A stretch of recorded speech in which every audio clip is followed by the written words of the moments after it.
Is going on? No horsing around family. Zach Boyd, Stephen Burton back at it again. This is your Wednesday evening live stream. Hey, Tom Williams, he's already piping in. He's ready for the season to be over. But we thought it'd be fun, guys, to talk a little bit about the coaching carousel. Obviously, we're going to have a big decision to make in 2023. Who is going to be the next head coach? This is going to be completely interactive with you guys. Now, I want to go ahead and say this from the very beginning. We'll do our very best to keep these comments up there and kind of keep interactive with you. When we have live streams like this, a lot of times what will happen is we just can't get to all of those comments. We'll do our best we can do as people kind of join in as it goes down the road. Tom likes Jim Harbaugh. And we're going to talk about, I think Stephen and I come up with about 6 candidates minus Jeff Saturday. So we can kind of throw him in there because you have to at least discuss that. I don't find him to be the most viable candidate for this job, but we'll get right down to it.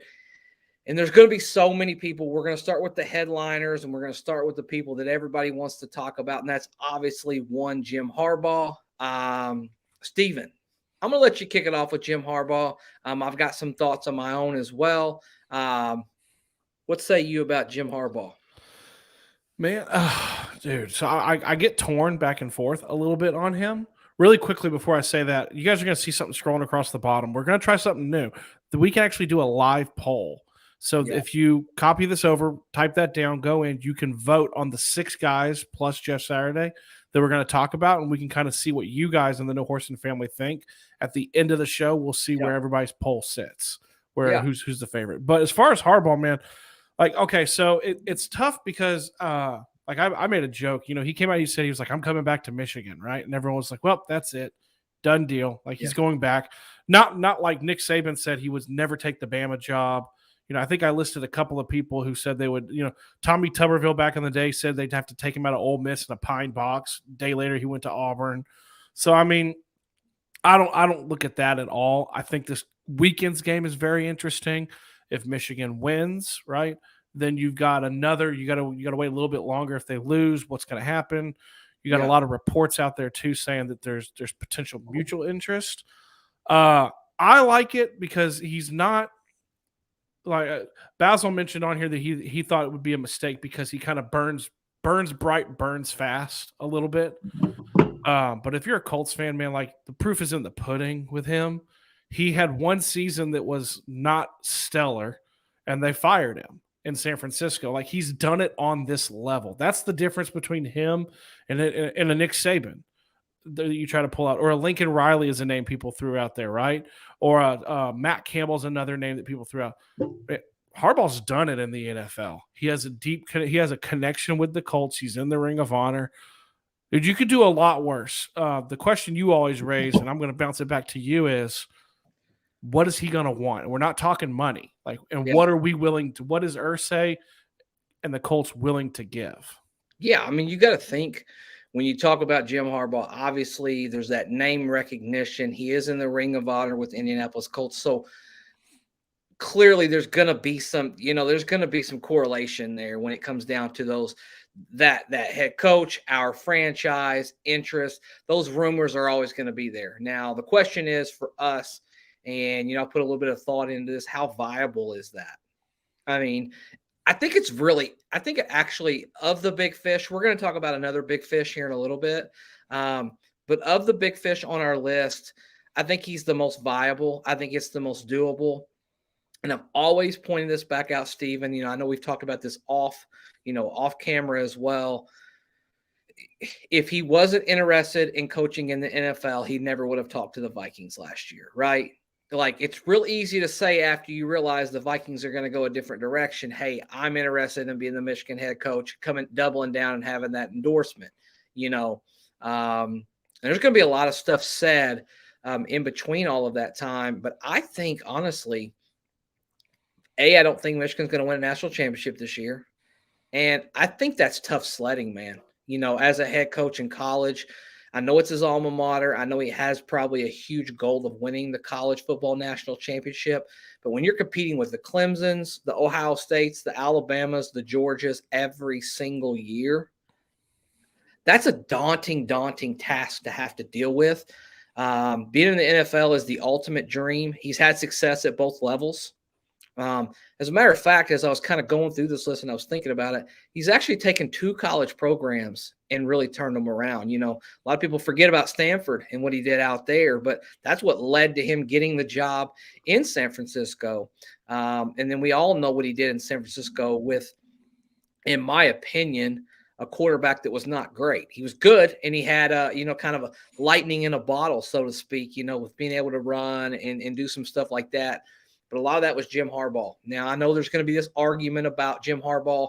That candle burns really quick and it burns fast. But if you win football games, which he has, I don't think it matters ultimately, because I think fans want to win, players want to win. Think of all the players that play for Bill Belichick over the years.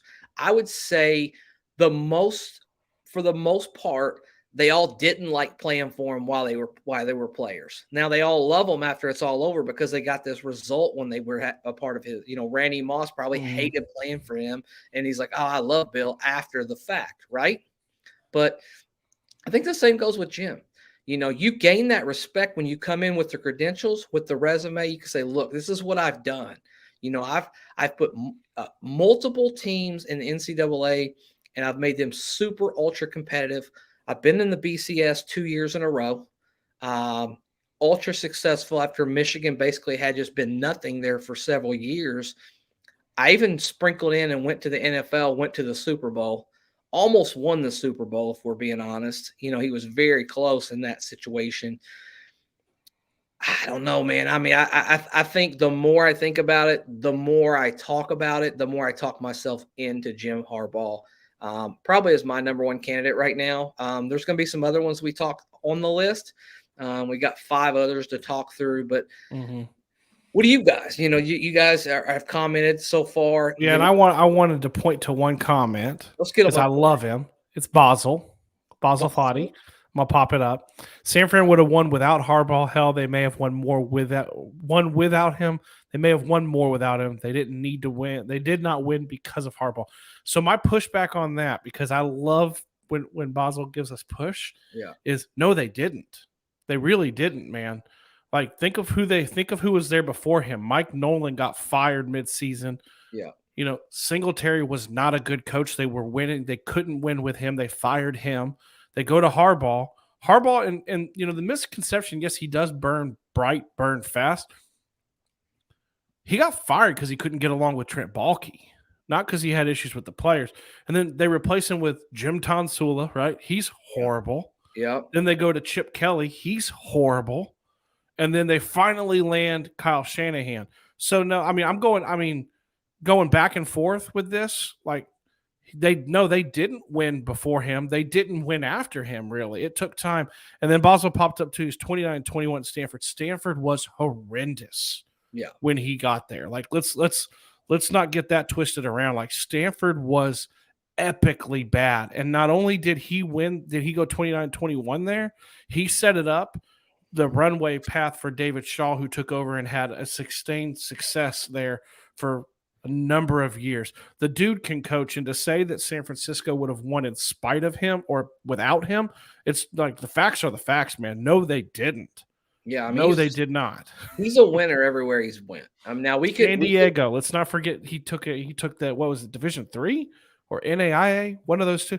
San Diego, and his quarterback at San Diego is little known fact. I don't know. Josh Johnson still in the NFL. Yeah, man. Pointing facts out, because I do love Jim Harbaugh, but just pointing facts out. He's definitely a viable candidate. Let's just put it that. My man right here. Let's pop some of these up. Larry Brown. They had Singletary too as well down here. I think Tom brought up a good point before we get off Harbaugh and we go into the next guy. Can him and Ballard get along? I think that is a really good question, actually. I think that's a very honest question. I think that would be the question number one I would have, with Jim Harbaugh. Do you feel like what would the working relationship be with? What type of concessions would you have to make to bring a Jim Harbaugh in? Are you going to have to give him ultimate power, some power? How would that work? And make no mistakes about it, guys. Money will not be the reason Jim Harbaugh will not be our head coach. He will. I fully believe that Jim Irsay will open up that checkbook and he will make him a very, very rich man in the NFL if he decides he wants to take that step. There's no doubt about that. Well, the So, big question too, when you're talking about would he get along with Ballard, I think he's gun shy, obviously, because he'd be gun shy because of Trent Baalke and he lost that power battle that got him fired in San Francisco. One thing I will say though is if you look at Harbaugh and his stretch, Ballard, the way Ballard has wanted to build a team inside out, does mesh very well with the way Harbaugh wants to run a team for the most part, being very physical. I mean, that's the only thing I can say. yeah. I don't think they would get along. I would question it. I think me and you have talked off air a lot too, and said we both think if Harbaugh's coming, Ballard's leaving. Yeah, I think probably so. That's a hard sell, man. When you got a general manager who's basically on the hot seat saying, "Hey, we want you to come and be a part of this franchise." I'm not going to know who my next general manager is. I'm not going to know who I'm going to be working with, if that's even going to work for me. That would give me pause if I was interviewing for the Indianapolis Colts. So that needs to be kind of settled and rectified before you go any further with that. Dylan Durnall said, Harbaugh said he wouldn't leave Michigan on the radio station. Brother, I mean, they say a lot, unfortunately, what is he supposed to say? He's got these kids, he's prepping them for this. Try to He play for a loves national them, title. he respects them, he doesn't want to do that to them. It may be so, rightfully so. Maybe he literally loves being at Michigan and he thinks, "Hey, I've got such a good thing going for me right now. I just don't want to leave it. I love it, and I don't want to take that jump." Very possible. Let's go into the next candidate, Sean Payton. Probably unrealistic, but just because he's an unrealistic option. If you're Jim Irsay, Steven, don't you got to make a call just to see, hey, well, where's your head? What are you thinking? Type of deal. Don't you at least got to make a phone call just to see how old Sean's been doing this all season? Yeah, I mean, I think you would be doing a disservice, right? Like, and Irsay has already come out and said that he's going to they're going to be very proactive. They're going to have an expansive search, right? You got to make the call. I have felt, and I felt this way too. And I think you're really similar. I felt like it's very much a pipe dream because I think it gets lost a lot of times. People get very excited. Like even McAfee today, like they found that Sean Payton liked a tweet from a Colts fan saying, "Come save us," right? And Sean Payton liked it. And I think it gets lost a lot of times that he's still under contract with the Saints. Yeah. So it's going to cost you capital. It's going to cost you picks probably to get him out of New Orleans. And also, I mean, if I'm being honest, I view him as top flight for like two other jobs that I think he'd probably be much more interested in. I don't know if one's coming available, but I think the other one probably is. It's Arizona and it's the Chargers. He's got his quarterback in place in both those places. I think he'd lean heavily Chargers. But I think, like I said, I would love, you make the call. I don't think he's coming here. And I also don't think that they're going to give up the draft capital for him that someone else probably will. Yeah. And I've always looked at I've said it before on some of these live streams. I think the Indianapolis Colts, I would call it a retool, not a rebuild. So you're not tearing it down like the Texans did. When it comes down to it, I just think that you've got some things that you have to upgrade. Look, man, if you take this offseason, you get the right head coach, and then you go back and then you hit free agency and you get more aggressive and you say, you know what, we're going to sink some money into this offensive line and just the skill positions, and then go out and have a really, really nice draft. You put all of those things together, and I think that's a recipe for some pretty quick success, if I'm being honest. Now, do I expect us to be competing for a Super Bowl next year? I do not. But as far as being successful and finding a path to getting back to the track that we want to be on, that's definitely something that can happen. And yeah, Sean Payton, I don't think we're going to spend a lot of time on this one. We wanted to bring it up because I just didn't think it was fair to leave him off the list because we don't think he's necessarily going to be, Right. involved in the situation.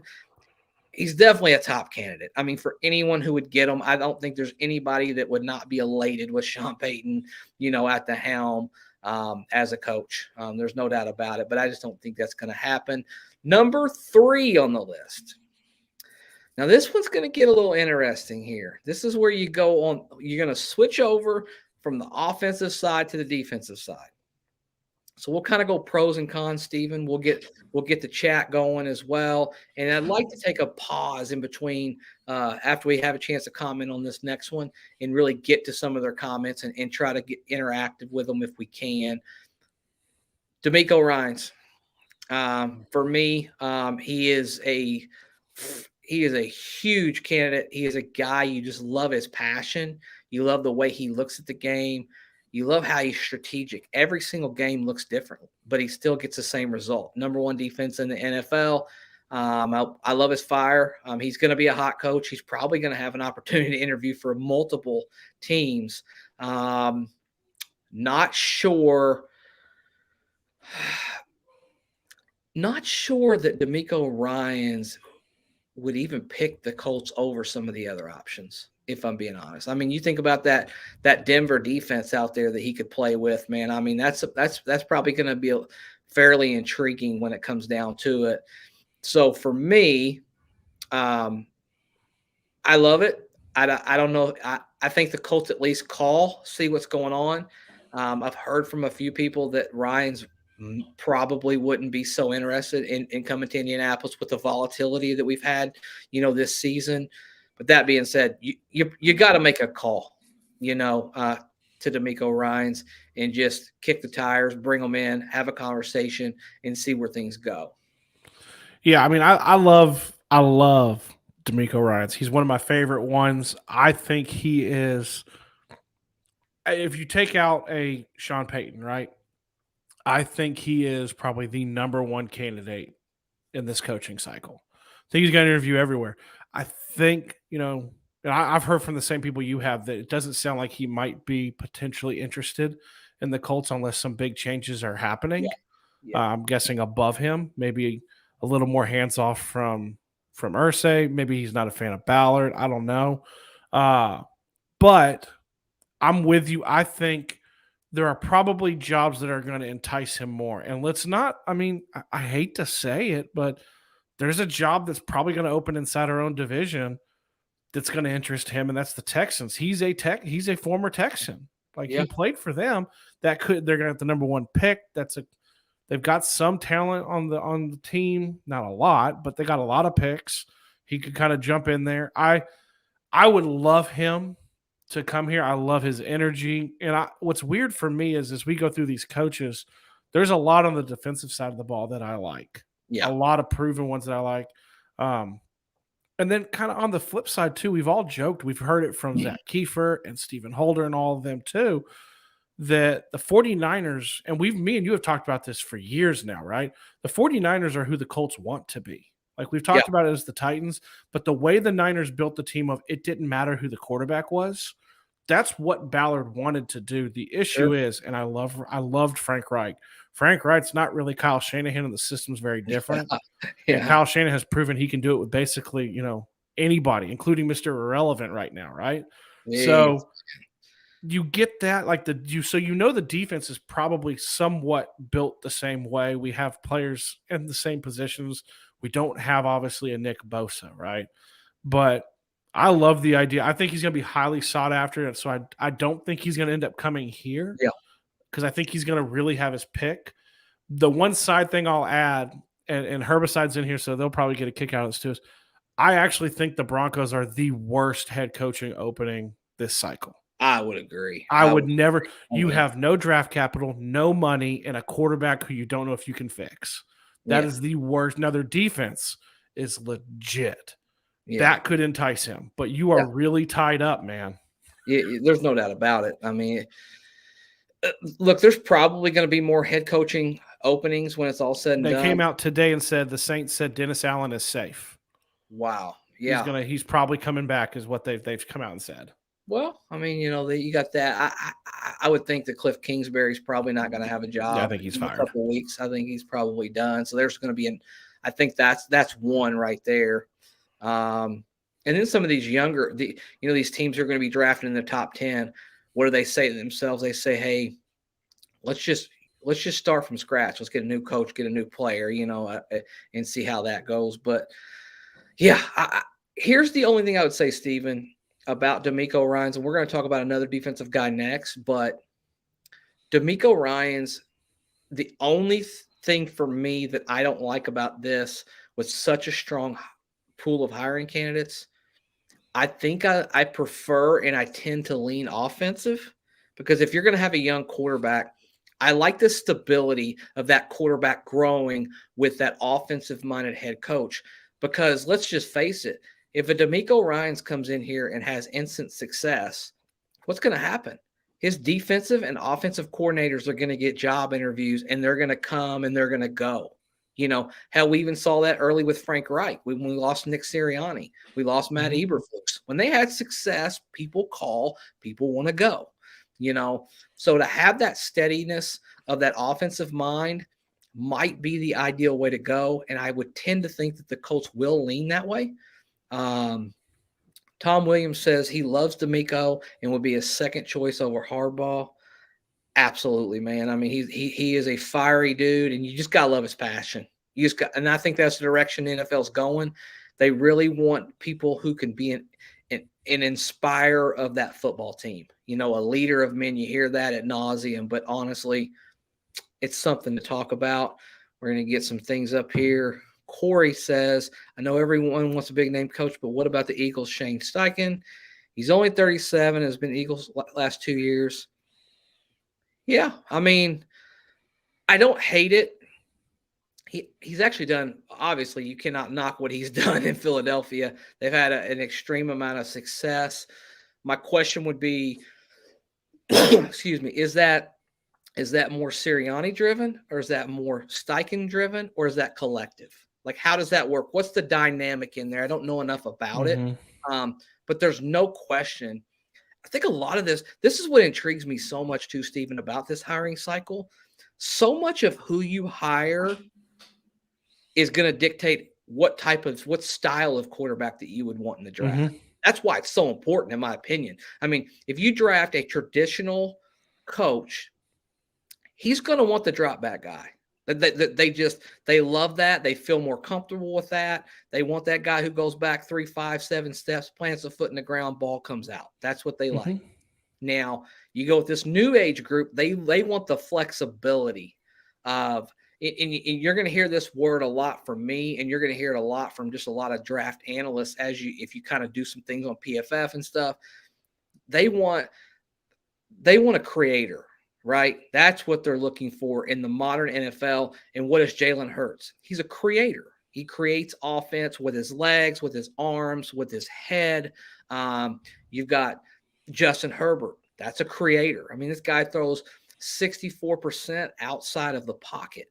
Well, I mean, that's absurd. 20 years ago, he couldn't have even played in the NFL, because they wouldn't have even given this guy a chance to get out and scramble like that. They would have made him stay in the pocket all the time. And we all know about Patrick Mahomes. We all know about Josh Allen. These guys are creators. And I think that's probably what we would want as far as that goes. Pop up a couple comments, Stephen. Let's get your thoughts on them. So the only thing real quick is Shane Steichen. I've said this, and we're going to cover somebody here in a little bit too, is that me and you have talked about, I don't know with the Eagles tree, right? Because of the sourness that is between the Colts and Sirianni right now. So I'm unsure with that. But there's a lot of guys on that staff who were on our staff not long ago. Joe Mapes brings up Byron Leftwich. Don't laugh, but he would be a possible candidate. Hey, I'm not laughing. Like, we've mentioned that name before. Yeah. He got some good run last year. That's a good point. Here's the only thing I would say to that, Stephen, with Byron Leftwich, and I thought a lot about that when I on this list. Bruce Arians stepped down last year, right? he had an opportunity to promote a guy within, and he chose not to make Byron Leftwich the head coach of that team. I mean, if you think about you've brought that up I before. mean, if you think about that, that scares me a little bit. When you have your own guy in your own building who's been a hot name for 2 years straight, and you don't even promote him to be the head coach, that makes me pause. That's all I'll say. Now, maybe I'm gonna play devil's advocate. He was between the final two for the Jags job, right? Like we know he interviewed multiple times. Maybe Arians thought that he'd be in the cycle again. Maybe he thought that Todd Bowles wouldn't get another chance. So, and that was such a weird situation. But I'm with you on that. What would worry me more with him is the offense's regression this year. I mean, I know you got a 45-year-old Tom Brady, but the offense has regressed mightily there without Bruce Arians. Yeah, there's no doubt about it. Jamil says, my question is, with our new head coach, would he allow the staff to do their jobs? I don't want another Frank Reich coming in and taking over other jobs. Hey, you know what? I love that. I love that approach. You guys probably listen to a lot of Kevin Bowen as well. He calls it the CEO approach. You basically you're in charge of the whole team in every area. You got your hand in all baskets. Yeah. If you trust the person enough to bring them in to be one of your coordinators, then that's what they got to be. They got to be your coordinator at that point. So fantastic point right there. Let's pop another one up. Yeah, so we've got this, and this is a predominant question that's popping up in the chat is with the next coach, a lot of people and a lot of the No Horse and family that's in the chat right now very much wants to keep Gus Bradley as the DC because of the way the defense have played all season. I think it's a great question. You know, we touched on Sean Payton earlier. Like Sean Payton is already hypothetically putting his staff together. We know it's been reported Vic Fangio. I mean, it's a great. There are people. This is the hard thing. There are people on this staff that us as fans have an affection for and a connection with. Yeah, that probably aren't, as much as we would love it, probably aren't going to be here. Like I would love one name particular for me. I would love Bubba Ventrone to still be here. He may not be. Yeah, I agree. Like this is the nature of when you get a new coach, they bring in who they want. They don't want to be saddled with anybody. And I would think we would want him to come back. I'm not sure that he wants to come back. He probably wants to go somewhere else. It's got to be that the right dynamic, and you got to wonder how some of those assistant coaches internally feel about not getting promoted and getting their shot to be a head coach. They say all the right things. Right? Yeah, that probably sticks with you a little bit. Let's be honest. We're all human beings. Ursay wants someone who has success. Why not Arians? I don't think Arians is healthy enough. I think he's comfy with what he's doing too. He's got a nice, cozy job. He's got a good job. He's won his ring. I love it, man. Bruce Arians is would have been a dream for this football team, honestly. But I just don't see Arians stepping out of that role right now. He's had some health concerns, and I think it's just the day-to-day grind with Bruce is just too much now. When it comes and we can romanticize Bruce, right? His offense is risk it, what is it? Risk it for the biscuit, baby. Risk it for the biscuit, yeah, and he's dropped back, and like his offense got Andrew Luck hit a lot.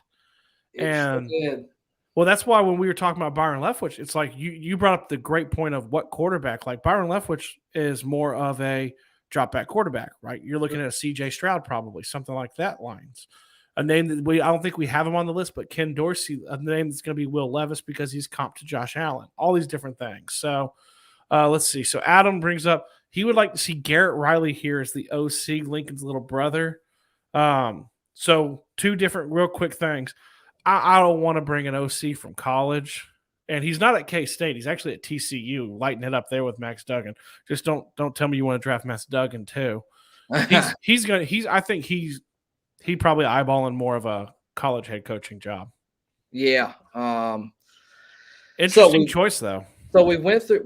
We've hit Payton. We've hit Harbaugh. We've hit DeMeco Ryans. I think the next guy that we're going to go with, we're going to stick with the defensive guy. And this is a guy that's very intriguing to me. because I'll tell you one thing, me personally, I admire a few head coaches in the NFL, and really not that many, if we're being honest. But one of them that I do admire is one Mike Tomlin. Now, before you guys start freaking out here and thinking, oh my gosh, you're getting ready to talk about Mike Tomlin. No, I am not. But I'm going to talk about what I think is the closest thing in the NFL to a Mike Tomlin, and that's Brian Flores. I think you get that with him. I think he's a superior leader of men. He holds people accountable, as well as he's a guy that you want to play for, man. You want to run through that brick wall for your head coach, and he gets the most out of his teams. So if you're looking to swing and go a little bit different, I know he had some legal, things that kind of happened with the Dolphins. Seems like he was in the right, though, in this situation. They were asking him to lose. They were asking him to do some pretty weird things. Good for the Steelers, giving them an opportunity. But I'll tell you right now, Brian Flores should be coaching in the NFL.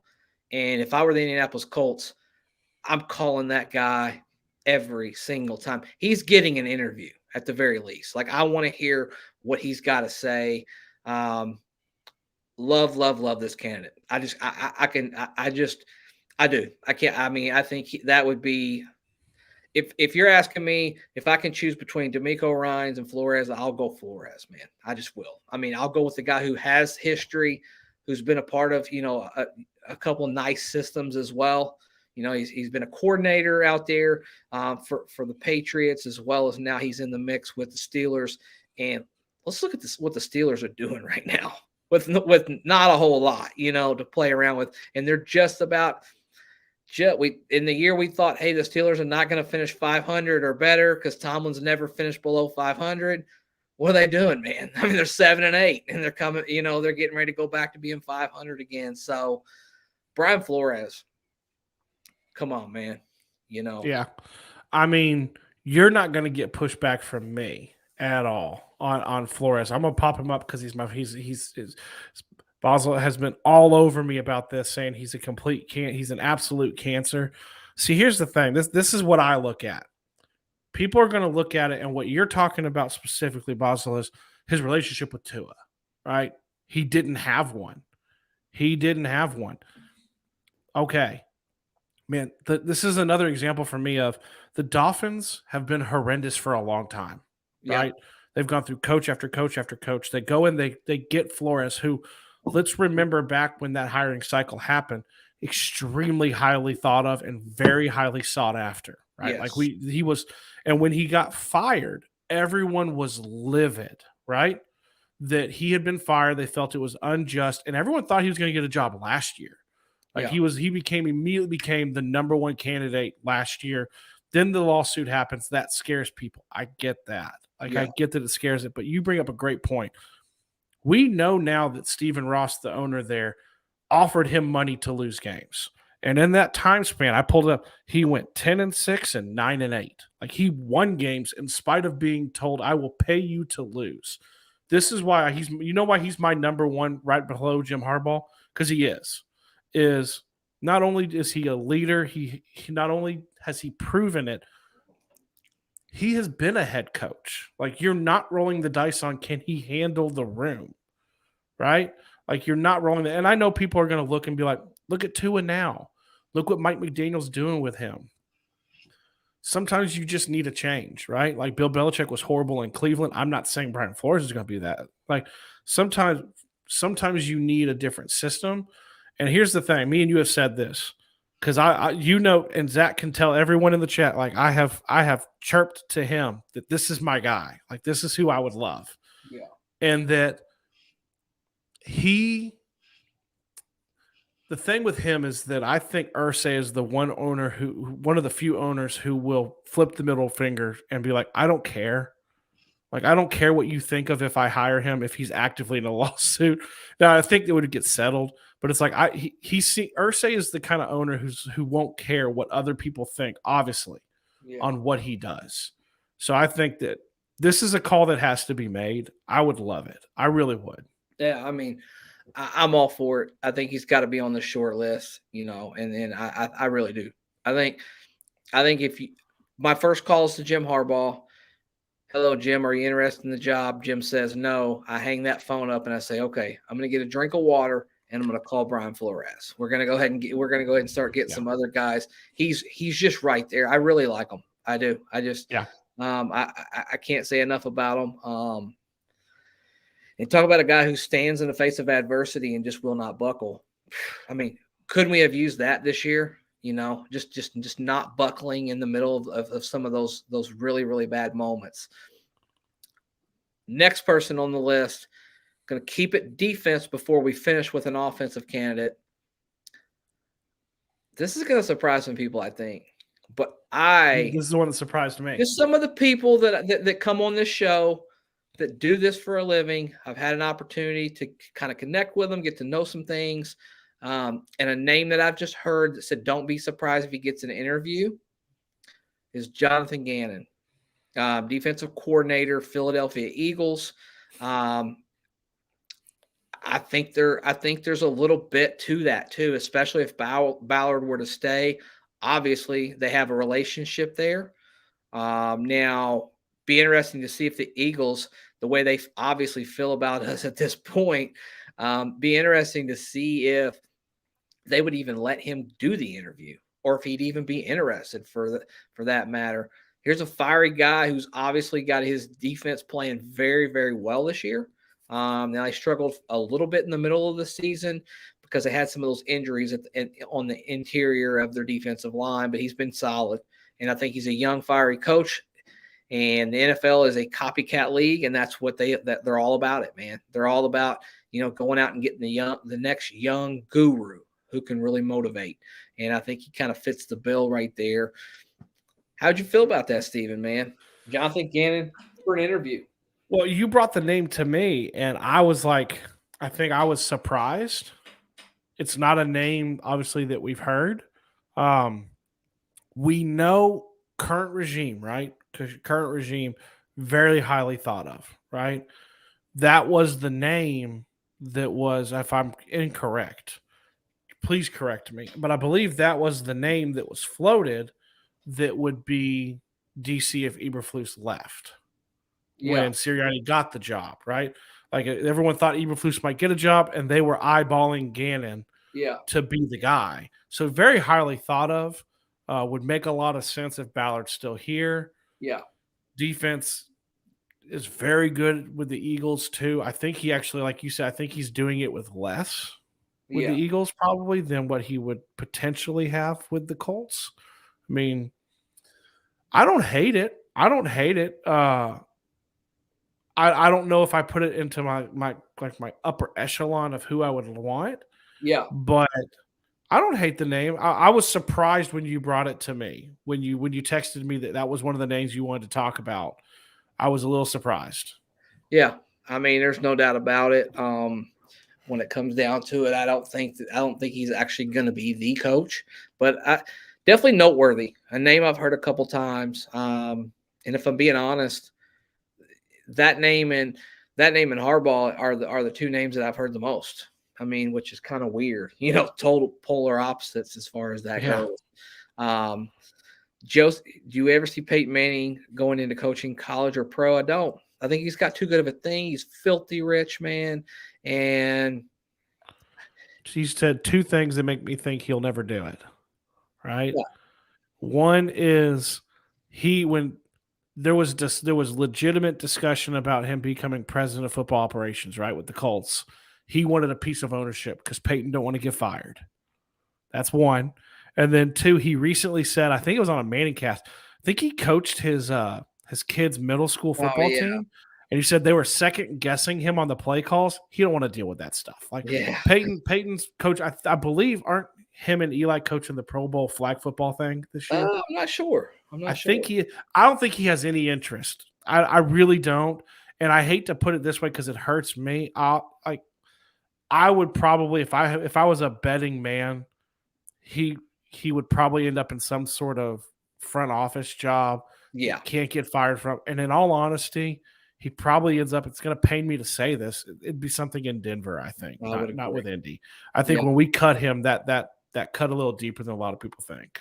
Yeah, I think he's always been, obviously he's been a consummate pro. along the way. He's never said anything bad publicly, but I think there's a little bit of there's still a little sting when it goes to that. Yeah.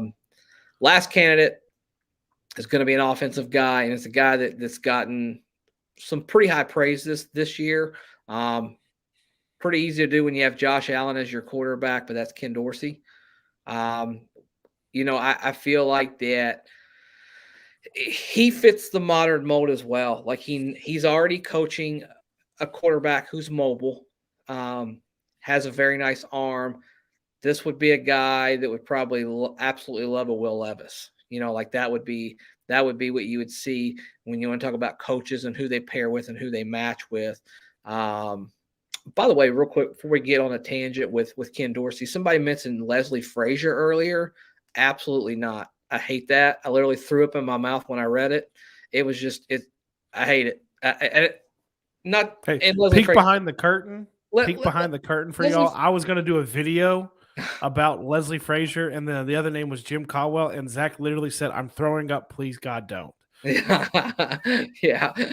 I just don't, man. I just don't like it. It just doesn't do anything, for me, as far as that goes. But Ken Dorsey, I mean, he's been creative this year. Obviously, oh yeah, you got to get those Microsoft Surfaces if Dorsey's There's really strong cases. Hey, man, hey.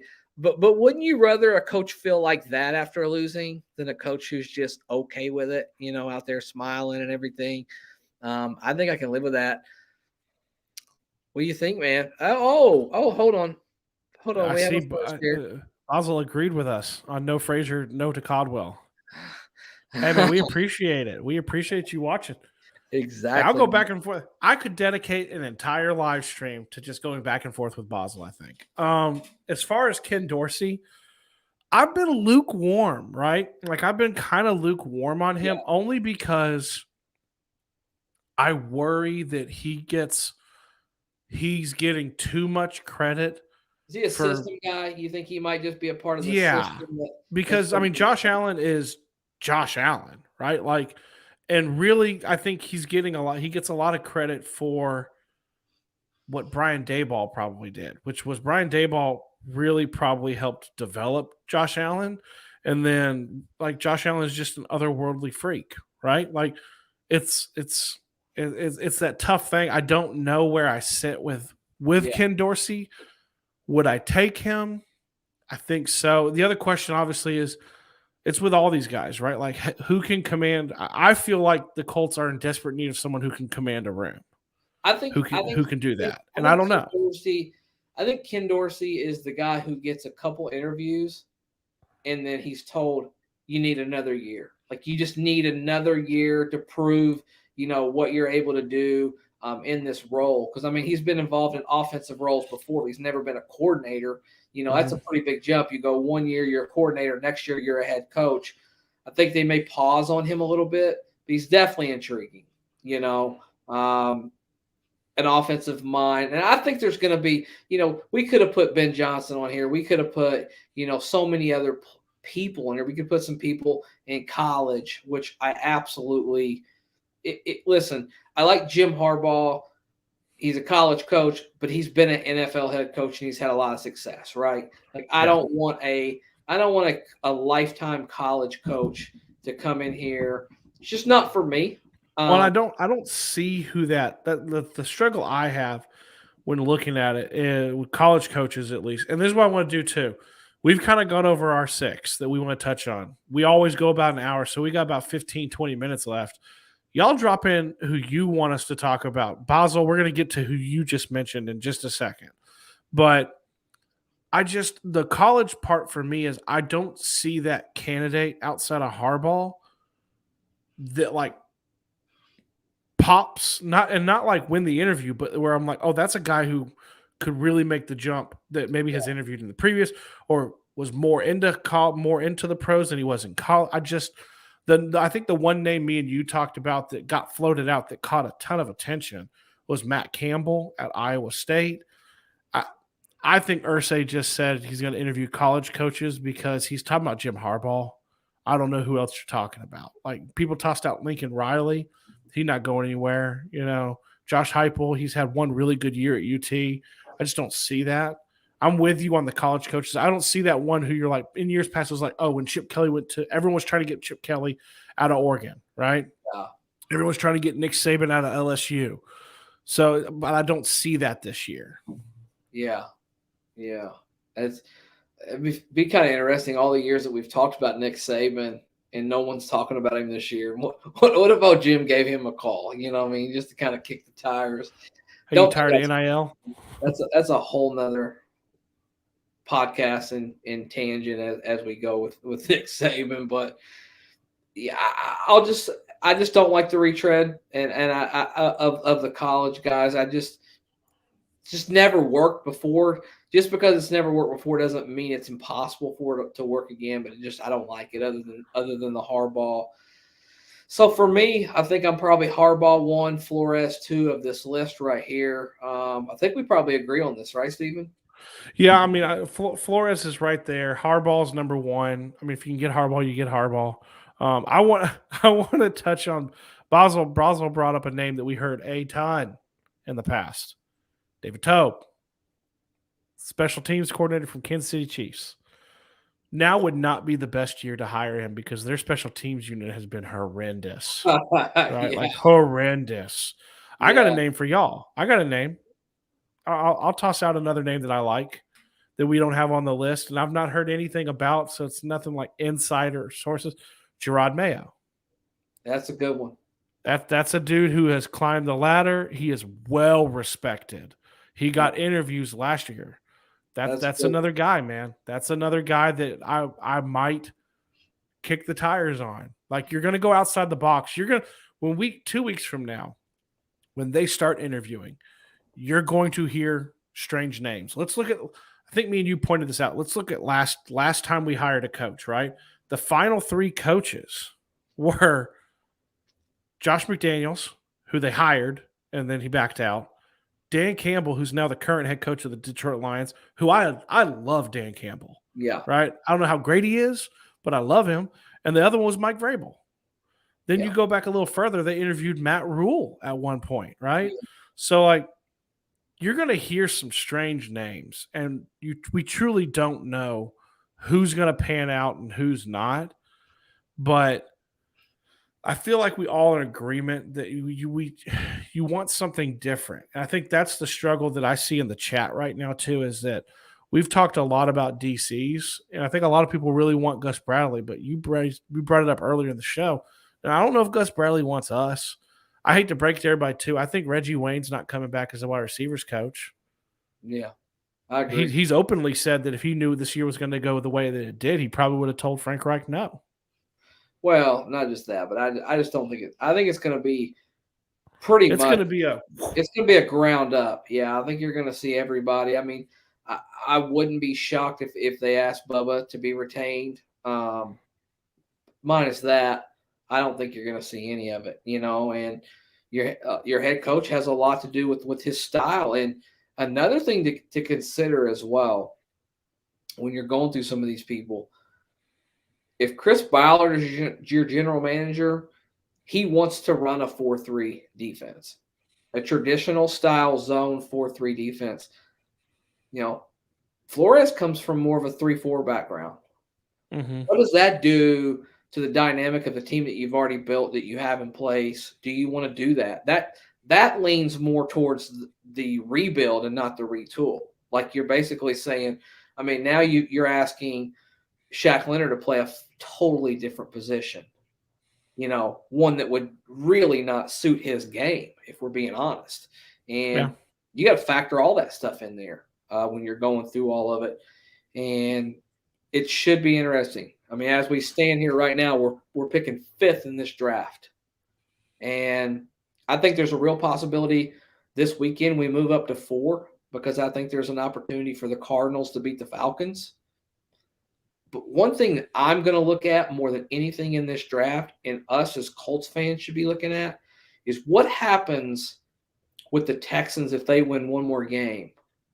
They win one more game, you got the Bears with the number 1 pick. And just think about the impact of that in this draft. You literally took a team in your division who had the number one pick, who could have picked anybody, and now it's an absolute bidding war for that first pick. If some team wants to jump them and get Bryce Young, or maybe it might be Will Levis. I don't know who you jump them for, but most likely in our case, a Bryce Young.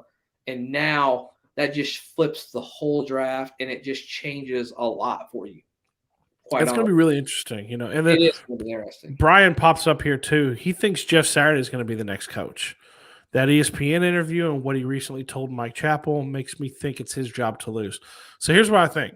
I think when they hired Jeff Saturday, he's on our list. Like he's got to be on any list. He's going to get an interview, right?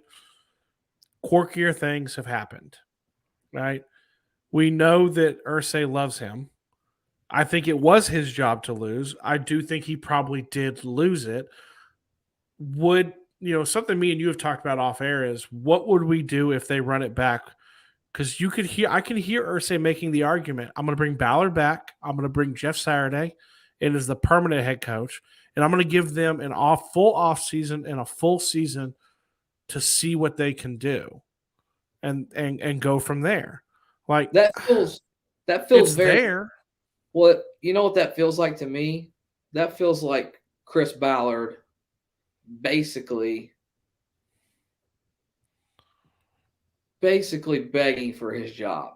If he goes to Jim Irsay and says, hey, I think this Jeff Saturday thing's going to work out, kind of pandering towards Jim Irsay's ego, thinking, well, hey, this is my end. This is my way to maybe get to stay and be the general manager, and just say, hey, I think I can work with Jeff. And that scares me a little bit, if I'm being honest, because A, I don't want Jeff Saturday as our head coach, and B, I don't want Chris Ballard as our general manager. So for me, that's the worst nightmare, and I hate to say it and I hate to be that way because I love Jeff Saturday as a person and as a player, but that's my worst nightmare because that, especially with a rookie quarterback, having a coach who really doesn't have any actual experience as a coach at this level and how he would handle that rookie. Mm-hmm. It just doesn't feel. It's a scary proposition. It really. But there's been crazier things that have happened. That's why he's still on everybody's list, right? That he's still on the list. We know we know for a fact he's going to get an interview. And we know for a fact Jim Irsay loves him. And we know for a fact Jim Irsay don't give two craps what we think about who he wants to hire. I think ultimately is what I'll say. I think if they go for a couple people and they swing and they miss, I think Saturday's the guy. I think he's a fault. I think he's not plan A, B, or C, but he is like press this button in case of emergency kind of guy. Yeah. Yeah. I mean, it's going to be interesting, Steven, to see how this goes as the season goes along. Guys, before we hop off here, we just want to take a quick second. Live stream was great tonight. A lot of really cool interaction. Dennis Douglas popping in here at the end. This show is so cool because we've built so many relationships over this year, and we have now become, where it started at less than 1,000 subscribers. Now we are over 2,000, actually 2,100 subscribers on YouTube. And our family's just gotten so much bigger this year. And we expect it to get bigger next year as you stay with us, as you kind of keep hitting us on these live streams. We're going to have a lot of draft talk, a lot of free agency talk, a lot of head coach, general manager talk. It's going to be a kind of a buzzing off season for the Indianapolis Colts. There's going to be a lot of new exciting things coming along. So we want to thank you so much for joining us and being so interactive with us. Steven? Yes. Yeah. I mean, I'm with you, man. Sorry. I'm not popping one of the things up. I wanted to answer one question in the chat while you were talking because we're kind of winding things down. A couple people have mentioned Bieniemy, and I was just responding to it. Yeah. I mean, it's been kind of crazy. I mean, we hit the 1K mark in the off season really last year, right after the season ended. And it took us a full season to get there. And in that time frame, like we've added almost 1,200 more family members, which is amazing. It makes these live streams so much more fun. It makes them fun to see names pop in that we know. And it's really cool to see names pop in that we don't know. I mean, everyone from Basel's been hitting us hard this season. You know, we've had Nomadic Brian, who's always there. Wyatt's here. Corey's here. And then we got people who come on. How can we not mention Herbicide, who joined our family when we played the Seahawks in week 1 last season and is still here? It's a really cool thing for us. We get really excited about the live streams because we get to talk to you guys, because it has been a hard season. It's a hard season to watch. And to be frank with you guys, it's a hard season to kind of cover for us where there's nothing to really, there's no bright spot to give you coming out of a beat down against the Cowboys or, the comeback loss against the Vikings. It's tough. And it is tough too to be kind of going into where we're at. And, we still got 2 weeks left in the season, 2 more games that we don't want to pass, but at the same time, me and Zach kind of can't wait for them to pass because we want to see all the cool stuff that's going to happen this offseason. Yeah. But you guys have been with us the entire time, and we end these things the same way we always do. I love you. I know Zach loves you. We'll talk to you guys next time.